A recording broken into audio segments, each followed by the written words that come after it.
స్వామి మాది తెలంగాణ స్వామి. మేము ప్రతి సంవత్సరం మాలేస్తాం. ఇప్పుడు నేను మాలేసి ఒక 6 ఇయర్ అవుతుంది, దగ్గర ఒక 6 సంవత్సరాలు అయితే స్వామి. ప్రతి సంవత్సరం వెళ్తూ ఉంటాం, కానీ ప్రభుత్వం పట్టించుకోవట్లేదు స్వామి. పోలీసులోనే ర్యాష్ గా మాట్లాడడం, తర్వాత బ్రెయిన్ కిన్నర్ ఒకటి వచ్చింది కదా, దానివల్ల స్వామిలు చాలా మంది చనిపోవడం, ఇది జాగ్రత్తలు తీసుకోవట్లేదు స్వామి. అక్కడ స్వామిలు ఏటైనా సరే ప్రొటెక్షన్ ఇవ్వట్లేదు మా స్వామిలకి.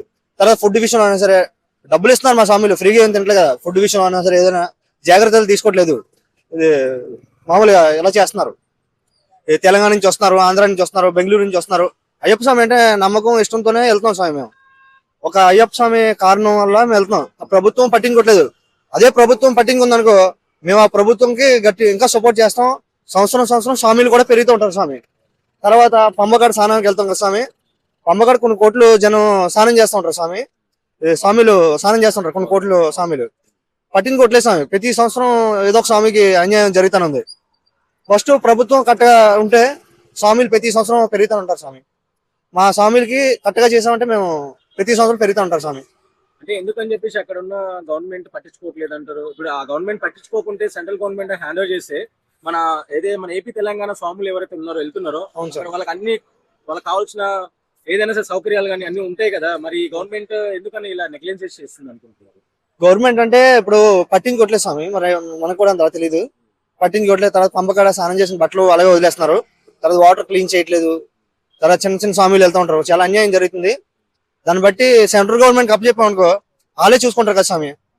అలా అంటే ఇప్పుడు పోలీస్ వాళ్ళు కూడా చాలా మంది కొంచెం స్వాములతోటి మిస్బిహేవియర్ గా మాట్లాడడం కానీ ఇలా కొంచెం వేరే విధంగా ప్రవర్తించడం కూడా చేస్తున్నారు అంటారు. మరి అలా చేయడం తప్పు కదా? చాలా తప్పు స్వామి. మరి అక్కడ ఉన్న వాళ్ళు ఎవరైతే అధికారులు ఉంటారో వాళ్ళకి విషయం తెలియదు అంటారా? గతంలో జరిగింది, ఇది తెలిసింది అందరికి. కాకపోతే పట్టించుకోవట్లేదు. వస్తూ ఉంటారు స్వామిలు, వెళ్ళిపోతూ ఉంటారు అని మామూలు కామన్ అయిపోయింది ఆ స్వామిలకి. అలా అని అంటే ఇప్పుడు మన స్వాములు ఇప్పుడు ఏపీ తెలంగాణ నుంచి కానీ వేరే స్టేట్ నుంచి కూడా వస్తున్నారు స్వామి. శబరికి వెళ్ళే మూవ్మెంట్ అయిపోయింది. అవును స్వామి. సో ఆ నీళ్ళల్లో బ్యాక్టీరియా ఉంది, చాలా వరకు అది ఫామ్ అయి ఉంది. చాలా వల్ల స్వాములు వెళ్ళడం స్నానం చేయడం వల్ల దాని ముక్కు ద్వారా చెవి ద్వారా బ్యాక్టీరియా ఫామ్ అయ్యి మన బ్రెయిన్ కి వెళ్ళిపోయి ఆ బ్రెయిన్ తినడానికి జరుగుతుంది అంటారు. వెళ్ళే స్వాములకు మీరు ఏం సలహా ఇవ్వాలనుకుంటున్నారు చెప్పండి. ఏం చర్య తీసుకోవాలనుకుంటున్నారు? దీన్ని జాగ్రత్త పడాలంటే ఇలాంటి కాకుండా చూసుకోవడానికి నేను ఇచ్చేదంటే స్వామి, ఇది పంబగడ వాటర్ క్లీన్ చేయాలి స్వామి. తర్వాత వచ్చి బట్టలు కొన్ని వేల బట్టలు ఉంటాయి స్వామిలు, ఆ బట్టలు ఎప్పుడెప్పుడు తీసేసేయాలి స్వామి. తర్వాత వచ్చేసి ఈ పంబగడ పౌడర్ ఏదో ఒకటి కొంచెం సేఫ్టీ, బీసింగ్ పౌడర్ లాంటిది ఏదో ఒకటి కొంచెం సేఫ్టీగా మా స్వామిలకి చూడాలి. తర్వాత వచ్చేసి కొంచెం స్వామిలు దూరం నించుంటే కొంచెం బాగుంటది అనిపిస్తుంది. డిస్టెన్స్ ఉంటే బాగుంటది అనుకుంటున్నాను. ఎమర్జెన్సీ అంబులెన్స్ ఒకటి, ఎమర్జెన్సీ ఒక 3 డాక్టర్లు ఉంటే బాగుంటది అనుకుంటున్నాను స్వామి అయితే. సో ఖచ్చితంగా ఈసారైనా మీరు విన్నవించుకుంటున్నారు కదా, సో ఖచ్చితంగా నెక్స్ట్ ఇయర్ కూడా ఇది జరగాలని మేము కూడా ఆశిస్తున్నాం. ఎందుకంటే ఎక్కువ మోతాదున మన స్వాములే, మన ఏపీ తెలంగాణ స్వాములే శబరికి వెళ్ళడం జరుగుతుంది. శబరి వల్ల గవర్నమెంట్ కూడా ఫండ్స్ అనేది వెళ్తుంది. అయినా కూడా వెళ్తున్నా కూడా దీని వల్ల అసలు ఎందుకు ఇంత నీట్నెస్ కానీ చర్య అనేది ఎందుకు తీసుకోవట్లేదు అన్నది తెలియడం లేదు. సో మీ యొక్క విన్నపం అనేది ఖచ్చితంగా గవర్నమెంట్ కూడా వెళ్తుందని నేను ఆశిస్తున్నాను. నాకైతే సెంట్రల్ గవర్నమెంట్ ఇస్తే బాగా చూసుకుంటది అనిపించింది స్వామి. అలా అయితే మంచిది అనిపించింది నాకైతే.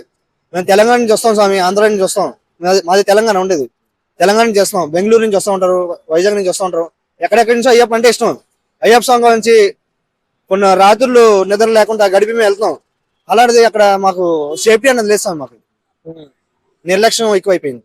ఫుడ్ అంటే స్వామి చపాతీ ఉంటది, చపాతీ ఒకటి పెడతారు. కర్రీస్ ఏముండవు స్వామి. ఒకటి శనగల కూర ఒకటే పెడతారు స్వామి. దేనికైనా సరే అమౌంట్ ఎక్కువ తీసుకుంటారు, అది ఒకటే పెడతారు. ఫుడ్ ఏం బాగోదు స్వామి. అంటే మన సైడ్ ఒకలా ఉంటది, అక్కడ సైడ్ ఒకలా ఉంటది. అక్కడ ఆయిల్ వేరే, ఇక్కడ ఆయిల్ వేరే కదా స్వామి. అలా అని కాదు, ఫుడ్ అయితే అసలు ఏం బాగోదు స్వామి. ఎవరు కూడా స్వామిలు తినరు ఎక్కువ. ఇక్కడ మన సైడ్ నుంచి ఏదో తీసుకొని వెళ్తారు, కొంచెం తింటారు, వచ్చేస్తారు. కానీ ఇక్కడ నుంచి అయితే తీసుకెళ్తారు స్వామి. ఫుడ్ కూడా అంతే ఏం బాగోదు. తర్వాత సేఫ్టీ కూడా ఏముండదు స్వామి. హోటల్లో తిందామన్నా కూడా అసలు హోటల్లో కూడా సేఫ్టీ కూడా ఏముండదు స్వామి. హోటల్ కూడా అట్లా అసలు తినలేము. మనం ఆంధ్ర సైడ్ ఇక్కడ తెలంగాణ వాళ్ళు వెళ్తాం కదా, ఫుడ్ తినాలంటే అసలు డబ్బులు ఎంత పెడదామన్నా కూడా అసలు తినడానికి అవ్వట్లేదు. చాలా ఇబ్బంది పడ్డాం మేము. లేపుతా ఉంటారు వచ్చి. అదే కొంచెం ట్రైన్స్ గురించి వెయిటింగ్ చేస్తాం కదా, స్టేషన్ దగ్గర పడుకుంటే లేపుతూ ఉంటారు. ఎప్పుడు వెళ్తారు, ఎక్కడికి వెళ్తున్నారు అని అడుగుతూ ఉంటారు. ఆ సేఫ్టీ కూడా ఇవ్వట్లేదు. కేరళకు వచ్చే స్వాములం స్వామి, మా స్వాముల్ని అందరినీ అక్కడ చాలా మంది ఆంధ్ర నుంచి వస్తున్నారు, అక్కడ నుంచి మన తెలంగాణ నుంచి కూడా వస్తున్నారు. ఇదంతా స్వాములు వస్తున్నారు. అక్కడ నీట్నెస్ చాలా ఇబ్బందిగా ఉంది. వచ్చే స్వాముల కోసం మనం ఆ వాటర్ కానీ క్లీన్ చేయించి, ఆ పోలీసులు కూడా చాలా ర్యాష్ గా మాట్లాడుతున్నారు. అక్కడ వచ్చిన పోలీసులు చాలా ఇబ్బందులు పడుతున్నారు వచ్చిన స్వాములకి. వచ్చే వాటర్ కూడా క్లీన్ చేసి మంచిగా చేసి ఆ బ్రెయిన్ కూడా బ్రెయిన్ ట్యూమర్ ఎక్కువ అయిపోతుంది.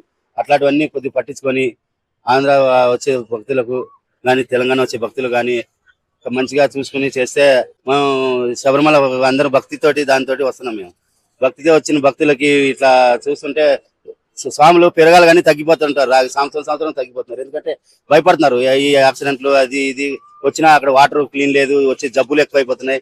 దానివల్ల భయపడుతున్నారు. స్వాములు రావాలంటే కూడా భయపడుతున్నారు. యాక్సిడెంట్లు, రోడ్లు ప్రమాదాలు ఎక్కువైపోతున్నాయి. రోడ్లు యాక్సిడెంట్లు అవుతున్నాయి. ఆ రోడ్లు కూడా కొద్దిగా చూసుకోవాలి, క్లియర్ చేయాలి. చేసి మంచిగా చేసి వచ్చే భక్తుల కోసం మంచిగా ఏర్పాటు చేస్తే మంచిగా చూస్తే భక్తులు కూడా సంవత్సరం పెరుగుతారని ఆశపడుతున్నాం. మేము చాలా సంవత్సరాల నుంచి వేస్తున్నాం కానీ అలా భక్తితోటి వస్తున్నాం. అయ్యప్ప స్వామి అంటే మాకు చాలా ఇష్టం. ఆంధ్ర కానీ తమిళనాడు కానీ తెలంగాణ కానీ చాలా ఇష్టం మాకు అందరికి భక్తులు అయ్యప్ప స్వామి అంటే. అన్ని ఏర్పాట్లు చేస్తే మేమందరం మంచి ప్రతి సంవత్సరం మళ్ళీ రావాలని కోరుకుంటున్నాం. స్వామి, ఇప్పుడు శబరిమల ఇప్పుడు వెళ్తున్న స్వాములకు ఎటువంటి చర్యలు తీసుకుంటే, ఎటువంటి జాగ్రత్తలు తీసుకుంటే బాగుంటది అని అనుకుంటున్నారు? ఎందుకంటే అక్కడ వాటర్ లో మరి ఏదో బ్యాక్టీరియా ఫామ్ అయిందని చాలా మంది అంటున్నారు. దానివల్ల ముక్కు నుంచి చెవి నుంచి ఆ బ్యాక్టీరియా అనేది వెళ్ళిపోవడం వల్ల మనిషి బ్రెయిన్ ని తినడం వల్ల మనిషి చనిపోతున్నారు. అవును స్వామి, న్యూస్ లో కూడా వచ్చింది. పోలీసు వాళ్ళు కూడా కొంచెం మిస్బిహేవ్ చేస్తున్నట్టు స్వాములతోటి. ఇవన్నిటికీ జాగ్రత్త ఎలా? ఇప్పుడు వచ్చే స్వాములు ఇప్పుడు చాలా మంది ఇప్పుడు శబరిమలకి వెళ్తున్నారు. ఇప్పుడు అదే మూవ్మెంట్ కదా. అదే స్వామి, దాని జాగ్రత్తలు ఏమంటే అక్కడ మనకి హాస్పిటల్ ట్రీట్మెంట్ కానీ డాక్టర్స్ కానీ అక్కడ పంబ దగ్గర కానీ వాటర్ ఉంటుంది కదా, స్వాములకి ఎంబడెంబడే ఏదైనా జరిగినా కానీ చూసుకోవడానికి ఏర్పాటు చేస్తే మంచిగా ఉంటుంది. డాక్టర్లను చూడడం కానీ అక్కడ కేర్ తీసుకోవడం కానీ మంచిగా చూసుకుంటే భక్తులు సంవత్సరం పెరుగుతుంటారు. ఆ బ్రెయిన్ ట్యూమర్ దానివల్ల చాలా భక్తులకి చాలా ఇబ్బంది అయిపోతుంది. చాలా సంవత్సరాల నుంచి ఇలా చాలా ఇబ్బంది అవుతుంది. చూసుకొని అక్కడ డాక్టర్లను పెట్టి చాలా ఇబ్బంది లేకుండా చూసుకుంటే చాలా మంచిదని కోరుకుంటున్నాను.